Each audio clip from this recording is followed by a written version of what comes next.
Welcome to the Saturday Cadence podcast.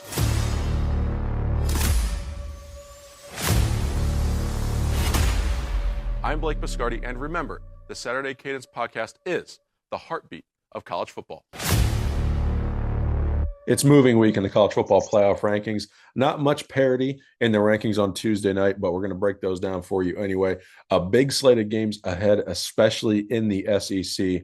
That conference race is going to be pretty much defined, not solved, but defined this week by some of those games. Texas visiting Georgia, Oklahoma going to Tuscaloosa to play Alabama. Those two games headline week 12 of college football. Welcome into Saturday Cadence. My name is Blake Biscardi. Grant Kincaid is joining me today. We've got a lot to break down for you, especially this week 12 slate. But before we get into that, Grant, I want to go to you here.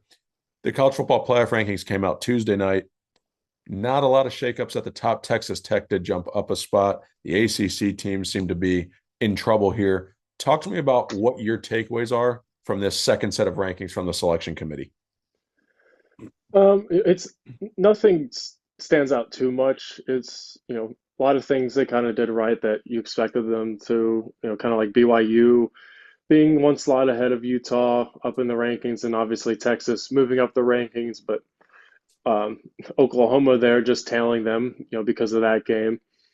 So the committee's doing their due diligence, and I think, like you said, with the SEC kind of cannibalizing itself here soon, there's a lot to get shaken out there. And right now you're looking at the SEC with what, 7, 8 ranked teams. It's just insane how many ranked teams right now in the SEC, but it's going to change, and it's going to change this weekend.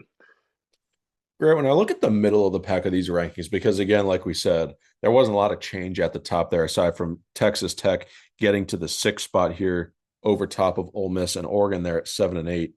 When I look at this middle pack of the rankings, because we're going to talk about that top set next week after these games all take place, we're going to get more results involved there.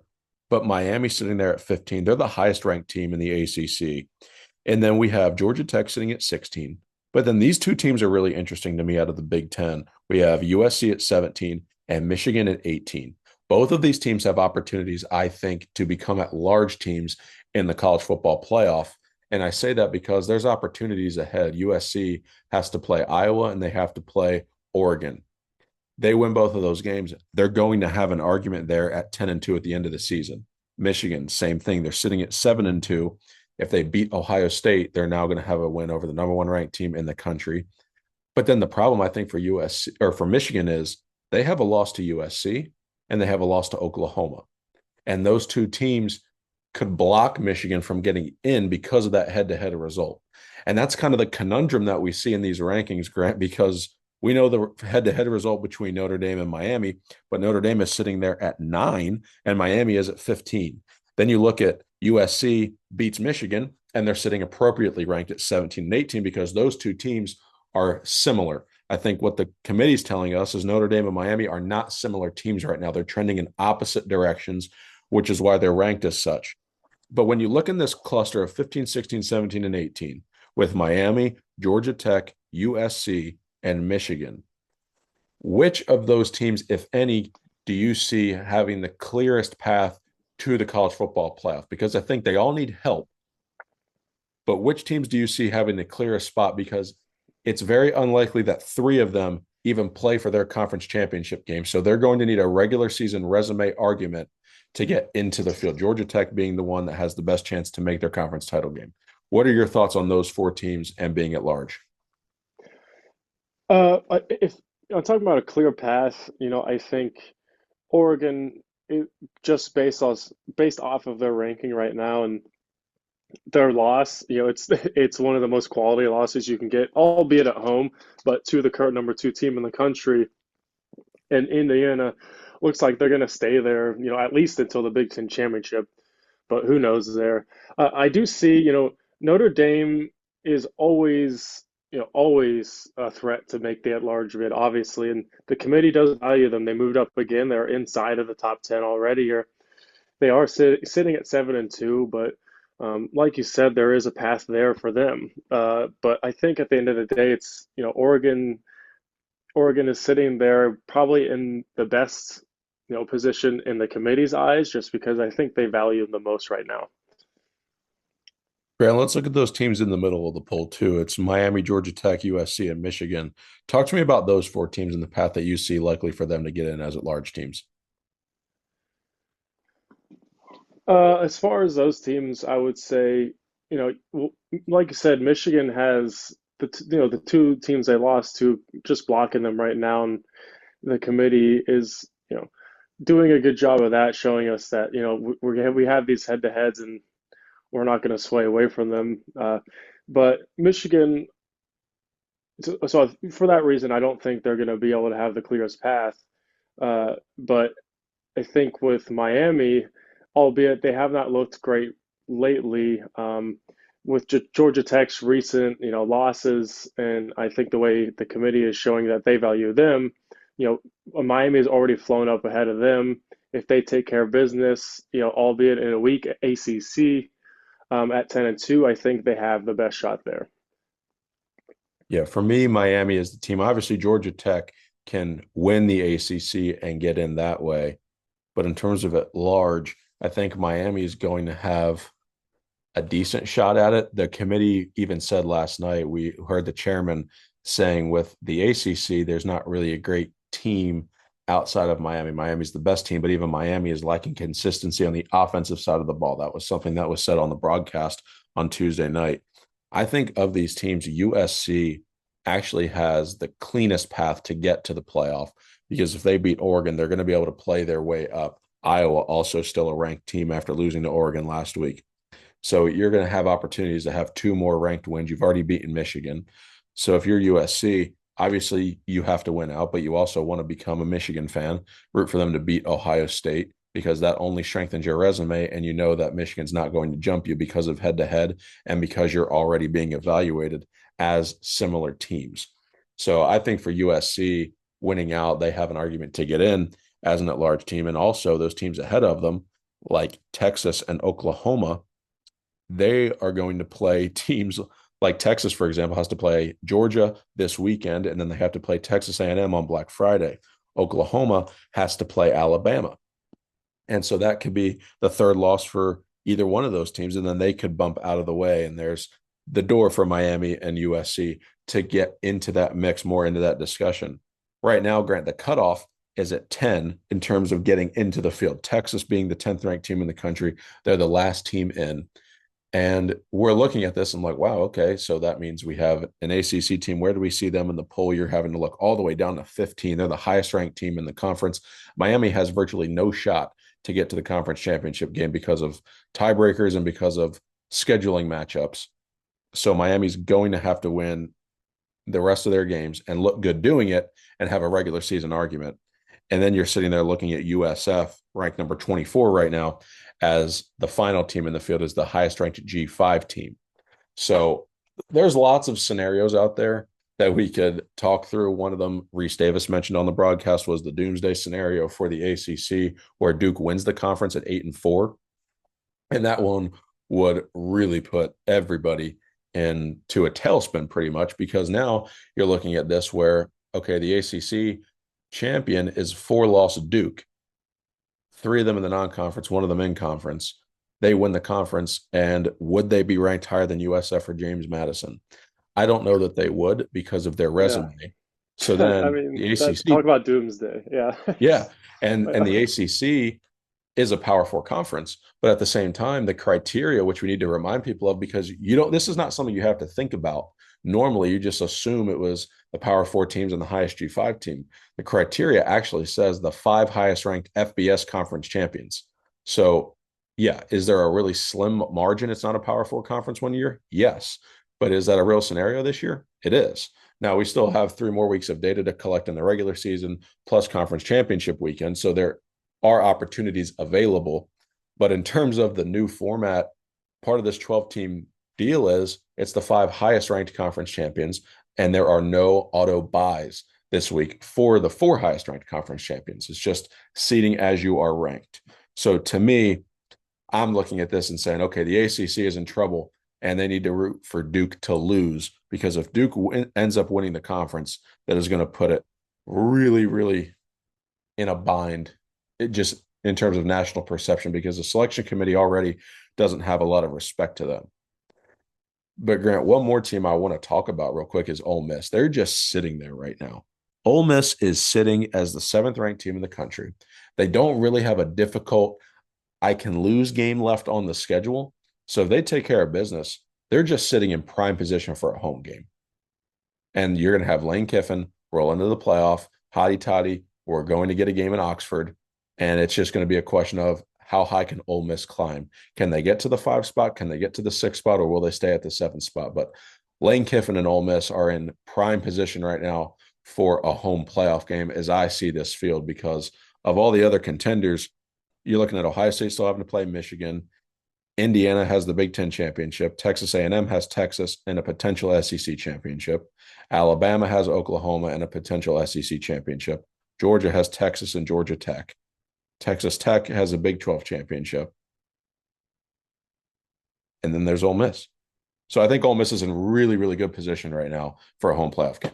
Yeah, I think this is what Lane Kiffin has envisioned since, the new format has come out with the playoff, and he started to obviously take advantage of the portal. He's got a lot more depth uh, at Ole Miss, and I give him credit for that because I think a lot of people were going to start lumping him in with kind of like the James Franklin of the SEC, kind of the guy just always on the outside looking in. And not that James Franklin didn't do a good job with Penn State last year, but obviously we know what happened with Penn State this year. And I think Lane has really built something at Ole Miss and something that he could probably sustain, especially with the modern day model of college football. But yeah, Ole Miss is sitting there with that ranking. Like you said, they've played the games. They've lost to the teams that maybe they were slightly overmatched in, and the committee's not going to kill them for. So if they take care of business, and I know that's much easier said than done, and something that maybe Lane Kiffin has not done in the past. But Ole Miss does look a lot different. They look very consistent, and I think this year you didn't necessarily expect this from Ole Miss. You thought maybe if anything there would be kind of a little step back. You weren't sure what you were going to get.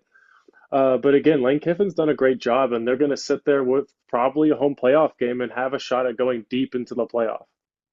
Yeah, and again, we all thought this was going to be possible with Jackson Dart and company, but now Trinidad Chambliss is leading that team well, and Ole Miss has a great offense. Lane Kiffin is one of the hottest. He's probably the hottest coaching name right now in this carousel, but he's continuing to stay focused. His team is staying focused. They're drowning out the noise, and they do have a chance to make a deep run.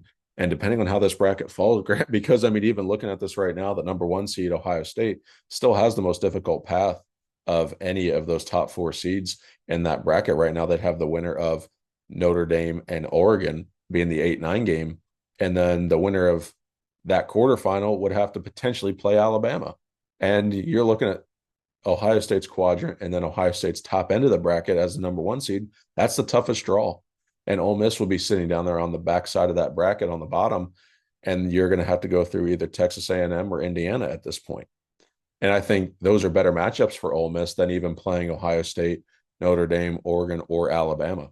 So again, favorability is huge right now. Matchups are everything in the sport. And for Ole Miss, that's all on their side. Now, will it stay that way? That remains to be seen. But right now, if you're an Ole Miss fan, if you're in that Rebel program, you're feeling really good about where you're at because all these other teams, everyone's talking about everybody else. No one's really talking about Ole Miss. They can almost be that silent assassin that's going to come in there and just win a game or two, have a great home atmosphere environment in the playoff. And Grant, maybe this is the moment where, you know what, Lane Kiffin is this huge coaching commodity. Everybody wants him. And he's like, I just took my team to the playoff. My job's better than your job because LSU is looking more unattractive by the day. The more that they get into this legal battle now with Brian Kelly for that buyout. And then do you want to go to Florida? So Ole Miss could just say, hey, Lane, you know what? Here's a contract extension. You just made the playoff. You're going to recruit well. You've been recruiting well. And Lane's like, all right, I'm going to stay here. We're going to keep building. Like, Grant, what if that's the scenario that happens? Ole Miss goes to the playoff. They win a game or two, and Lane Kiffin just decides to stay. Like, what happens then? I wouldn't be surprised. I think Kirk Herbstreit kind of highlighted this earlier this week or maybe last week. But if you are in Lane Kiffin and you're like you said, you're looking at LSU and you're looking at Penn State and you're looking at or Virginia Tech, or, so on and so forth. And you're thinking, well, these programs are like, or Florida, I think that was the other one I would have been talking about. But, some of these programs, the pressures you deal with, the expectations you have to where you could be fired mid-season if your team goes on a skid, even if you took your team, to the, almost to the championship the year before, there's boosters and programs willing to buy you out at $50 million, $40 million just to get you out, and Lane's sitting there like, well, I'm sitting at Ole Miss and I'm able to get a home playoff game where I am right now, with this new format, and he's been able to recruit at a high level where he is right now, and I guarantee you, Ole Miss, their boosters, their program, like you said, they have to be feeling really good about that, and they aren't going to be. They're not going to be the program to kick Lane out if next year they do go on a little bit of a skid. So I wouldn't be surprised. I think it's maybe something that in modern day college football, guys decide to build up programs, which I think is really cool. I think would be a cool thing to see. What a plot twist that would be, Grant, too. It's like, okay, we're in the era of player mobility, and all of a sudden coaches are like, you know what? We're going to stay put and we're going to be the ones that build. We're the ones that are going to be committed. We're the ones that are going to play for the love of the university, and we're going to stay committed. Like that would make for really cool storylines across the sport where you have these guys who are tenured head coaches at all these universities, like Ryan Day at Ohio State coaches for 15, 20 more years. Kirby Smart stays for the long haul at Georgia. Marcus Freeman at Notre Dame. Lincoln Riley's rumored to move around, but then wherever he goes, he ends up staying. Lane Kiffin stays at Ole Miss. I mean, all of those things would be really cool storylines in the sport because, yeah, we're going to have player mobility, but coaching stability. And that would be something that would, I think, would also affect the sport too, because it's not just going to be, hey, we're going to throw around the most money at you. And it's like, okay, it's a high bidding war. Yeah, there's always going to be the bidding wars, but it's like, you know what? Florida's going to offer me 15 million. I'm going to stay at Ole Miss for 13 because of what I'm building, or I'm going to get to 15, but I'm going to stay, and you're almost looking at those other jobs, just negotiation tactics for a raise. So all that stuff remains to be seen. We're going to continue covering that. On the other coaching search note, I think John Summerall, again, is being rumored and favored to go to Auburn. That was something that we said on the show pretty much right away that he would be that top guy.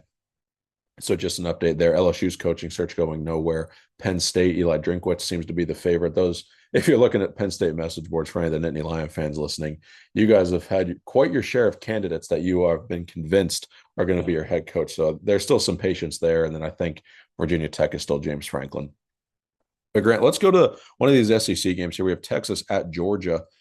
There is obviously a playoff bid on the line here for the Longhorns, and then a potential spot in the SEC championship game too, depending on these tiebreakers and head-to-head matchups. Because again, Texas has 2 losses, Grant, but the Longhorns lost to the Buckeyes. That's a non-conference game. So both Georgia and Texas have 1 conference loss. So does Alabama. A&M is undefeated. Lots to still be had here in the SEC. When you look at this game, storylines wise, what stands out to you? Because when I see this game, I'm looking at a team last year that had 2 shots to beat Georgia, and Texas couldn't get it done. Texas did not run for 100 yards combined in both of those matchups. Texas had opportunities to win both of those games. They got hit in the mouth in the first one. And in the second game, you had Carson Beck go out of the game. Gunnar Stockton is in, and he comes back and he wins the game. So is this a revenge spot for Texas? What's the psyche like going into this game? And even for Steve Sarkisian, you're talking about James Franklin South. Is Steve Sarkisian going to win a big game here? I think that's the big question is, can Steve Sarkisian win the big one? It's a you're hitting the nail on the head. It's a huge game for not only Sarkisian and Arch, but the Texas program, because they are sitting there with 2 losses already, and they're going into Georgia, like you said, against a team that they just can't get it done against, and it's not going to help that it's in prime time. It's in prime time against Georgia, against the team that you just cannot get past. Um, and I think from there, if Texas, you're losing this game, then all of a sudden it becomes, is Sark serious about leaving, or is Texas going to force could Texas be the next program to say, hey, we're moving on, from a few losses here. Obviously a disappointing season uh, compared to what they thought they might have with Arch Manning. But it could go south really fast for Texas and Sark. It really can. And great. You see two opportunities for Texas. People left the Longhorns for dead in September. And again, that's why we don't draw conclusions from the first week or the first month of the season. We let it play out because there's a lot of data. Teams improve. Texas has. They're hitting a stride. They're rested. But you have two monumental tasks here. You got to beat the Program G, a team that hit you in the mouth twice last year. You couldn't do it. You're on the road at Sanford Stadium, not an easy environment, and you're going to have Texas A&M. You have got to win one, if not both of these games, if you're the Longhorns, because now, Grant, you go ahead and lose that, and you finish the regular season at 8-4 after everyone crowned you preseason national champion and Heisman Trophy winning quarterback and one of the better teams in Texas being back, and all of a sudden you're 8-4, missed the playoffs, lost all four of your biggest games, Yeah, I mean, but yeah, you win just Red River. right Like, back talk on to your me here, word. Grant. Yeah, yeah. I mean, just I, it, it's it's the Texas nightmare. I think especially after last year when they were so close, um, to come back and be right back where they were. Texas losing not just a couple games, but 4 games in a season with a roster that arguably shouldn't lose that many games. And that's why I think it's debilitating for Texas if they can't get through this last hurdle of the season. Yeah, and Texas comes in with the number two rush defense in the country. Georgia, a team historically that likes to run the ball. Now they've not had the most consistent success with it all year. But even for Georgia, Grant, they've had to score some points in games this year. They've gotten into some shootouts. The backside of their defense is susceptible. I know I sound like a broken record, but I've not seen evidence that Georgia can fix it. And I think if you're Texas, we know you're going to struggle running the football just because you have all year. Like, that's a known thing. You go into the game with that mindset. You have to say, we're going to throw the ball to open the run. Can Arch Manning, is he capable of throwing the ball down the field, being a vertical threat with his arm? So Georgia has to back out of the box a little bit and open up some of those run lanes. Can you throw the ball to open up the run? It's almost backwards offense to where you're used to at a program like Texas. That's their path to victory.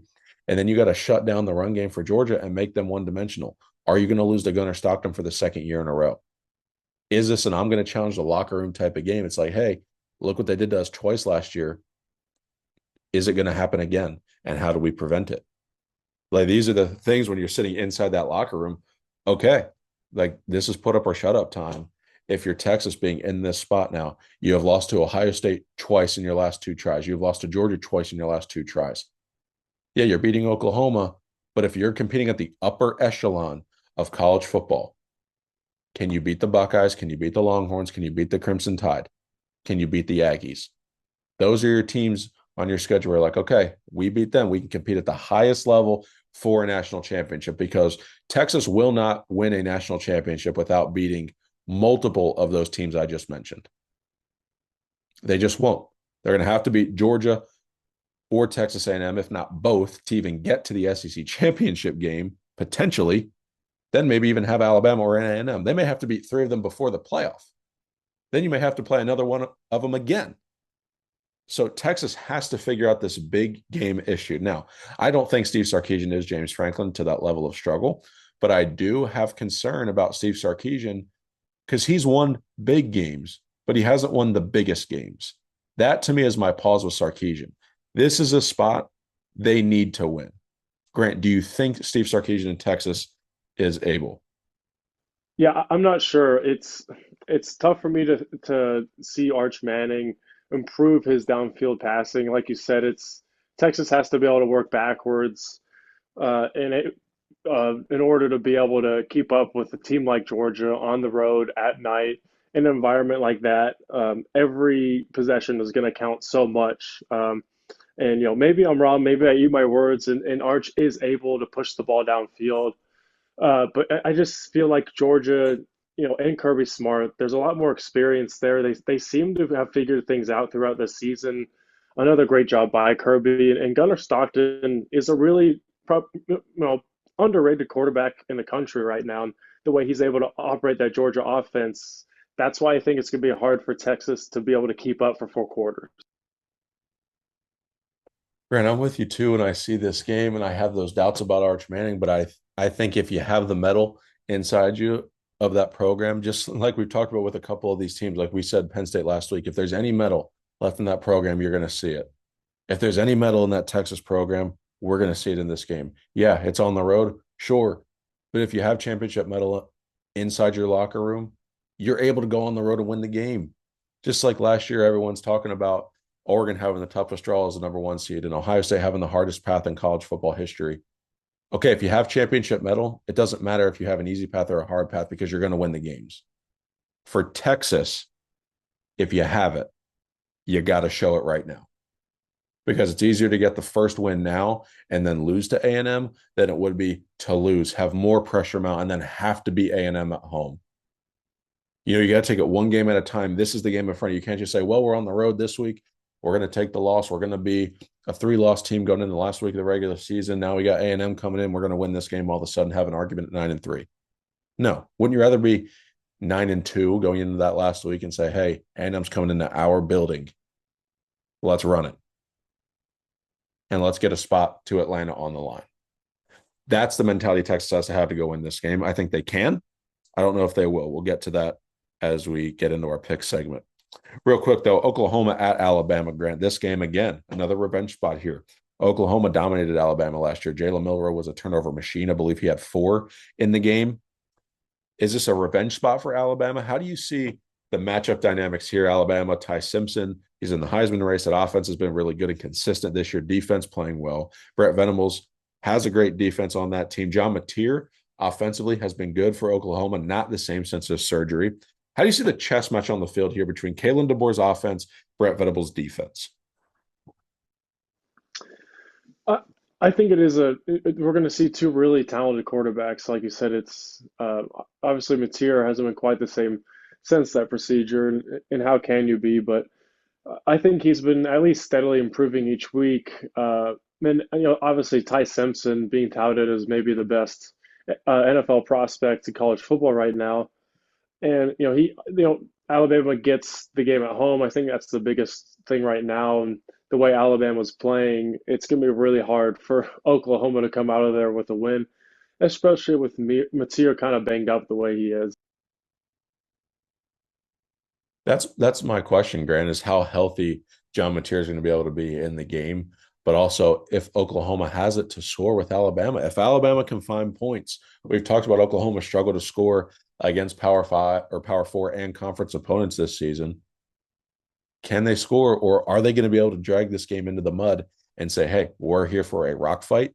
Alabama, can you run the football? Like, what if Oklahoma decides to take away anything deep and everything's underneath all night and they're daring Alabama to run the ball? How does Alabama's offense respond? Can Alabama win a game that way without the big play, without the vertical passing attack?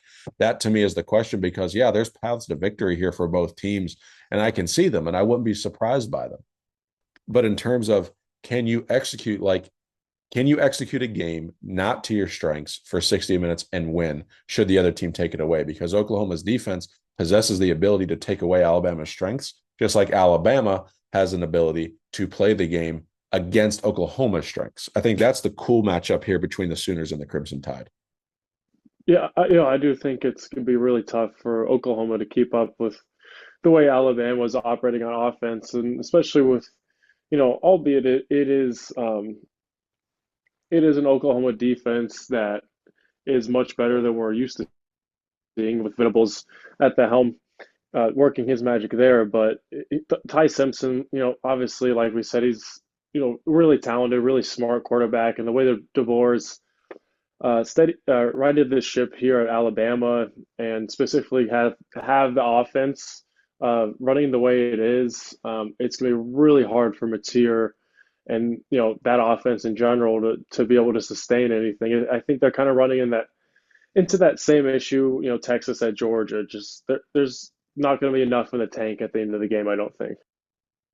Brad, let's move to the upset board real quick. Any teams on upset alert here? I've got 2. Clemson at Louisville. Now, we may say Clemson's a team that's been left for dead. They don't have any juice in the program.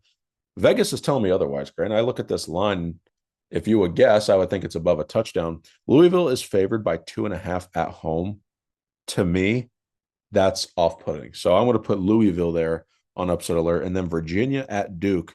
We've talked about this doomsday scenario for the ACC. Virginia, they were the highest ranked team in the conference last week. They lost, which again, we had that concern there. We picked them to lose the game outright. Duke is favored by 5.5. This might be the spot where, you know what, Virginia's like, let's get back on track. So I'm going to put Duke as the betting favorite there on upset alert, even though Virginia, being the ranked team, is the underdog. So for our Saturday 7 pick segment here, Grant, let's start with this Clemson Louisville game. The Cardinals favored by just 2.5. Who do you have?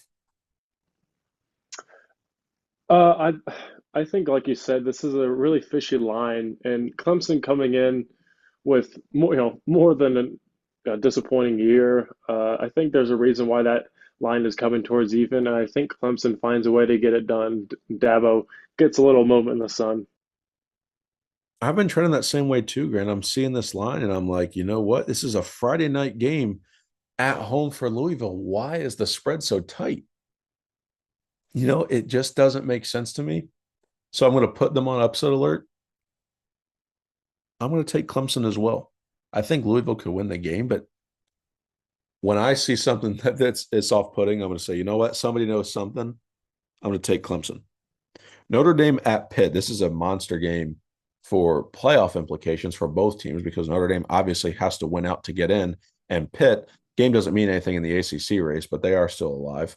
Potentially could be an at-large team if they get this win. Notre Dame, though, favored by 12.5 at Pitt.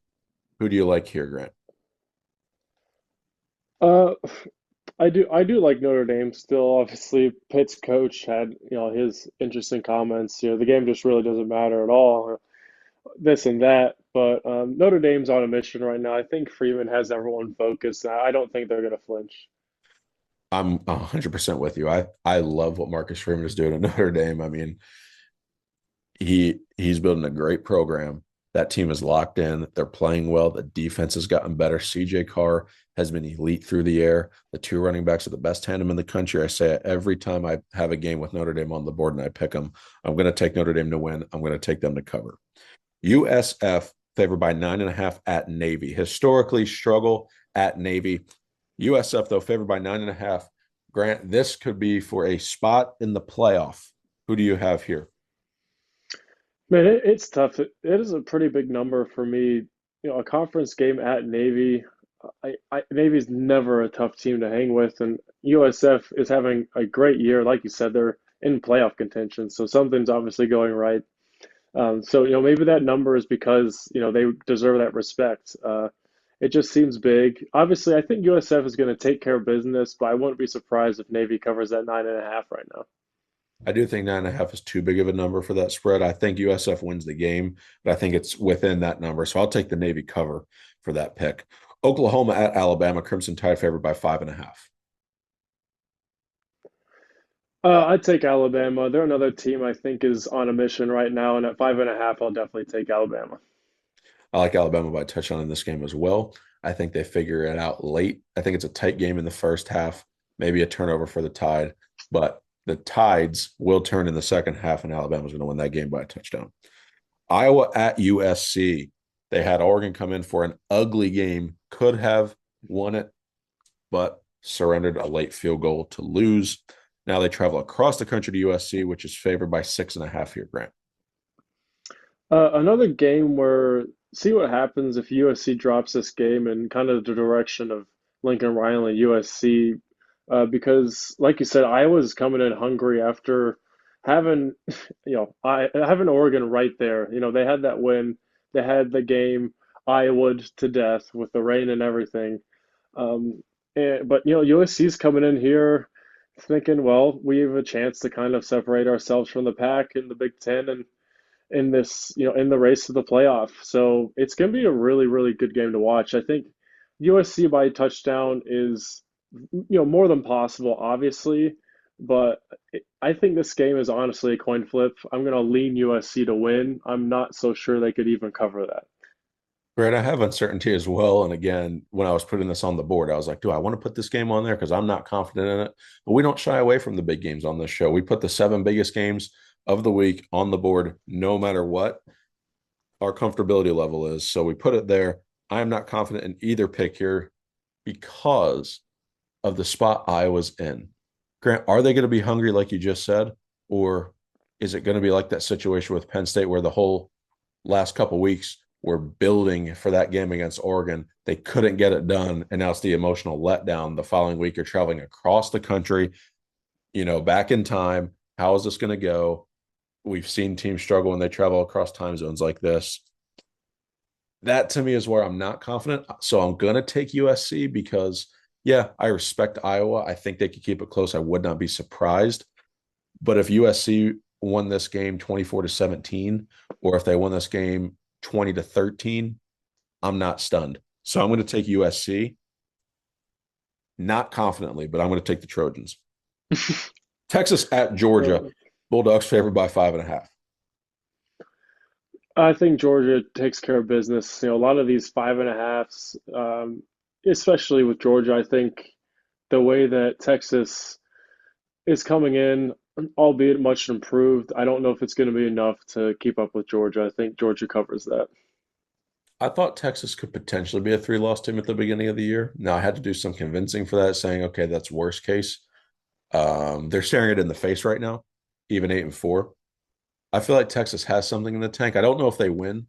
I'm going to take Texas to cover just in case they do. So I'll take the Longhorns here. TCU at Baylor's TCU at BYU, excuse me, is the final game of the week. BYU coming off a bad defeat to Texas Tech, but they are favored by 4.5 in this one. Grant, who do you have?